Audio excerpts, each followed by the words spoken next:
bá súnmọ́ nǹkan mi ò sí o. kò ní dáa fún yín. yé kò ní dáa fún wọn náà.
ẹ̀yin olólùfẹ́ sinimá àgbéléwò ilẹ̀ Yorùbá nílé lóko jákèjádò sinimá ńlá àrà ọ̀tọ̀ kan ni mo tún gbédé fún yín lénìí.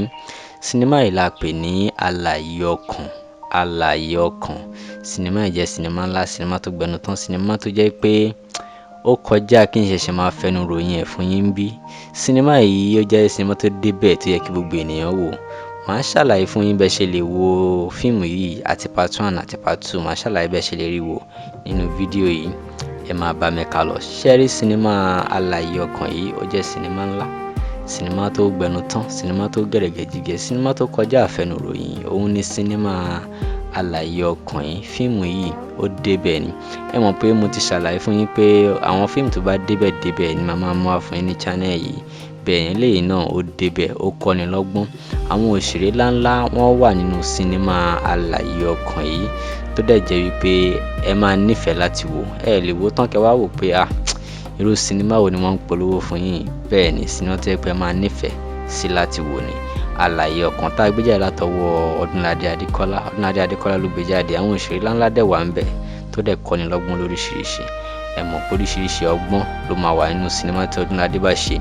Bẹ́ẹ̀ ni ó ṣe pàtàkì ẹ wo sinimá yìí tẹ́ ẹ bá ti wò ẹ miss lọ́wọ́lọ́wọ́. Báwo lẹ ṣe máa wá rí sinimá yìí wò? Ẹ like fídíò tẹ́ ń wò yìí, ẹ subscribe channel tẹ́ wà, ẹ kẹ́dẹ̀ tán notification bell yín. Ẹ wá bọ́ sínú comment section yẹn.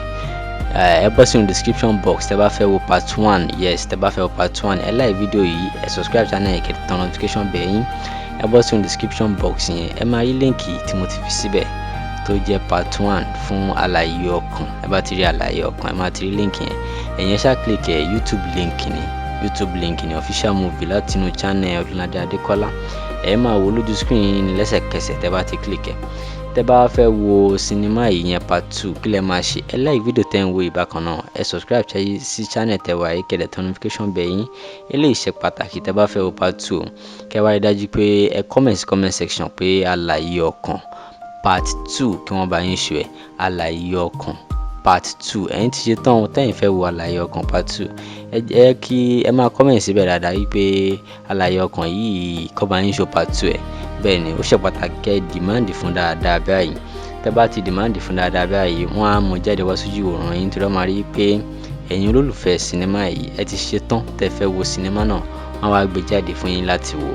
Tó bá ti gbé jáde fún yín láti wò, àwa máa ṣe update fún yín pé wọ́n ti ń ṣù ẹ̀ kẹ́ ẹ lè lọ wo part 2 Alààyè Ọkàn.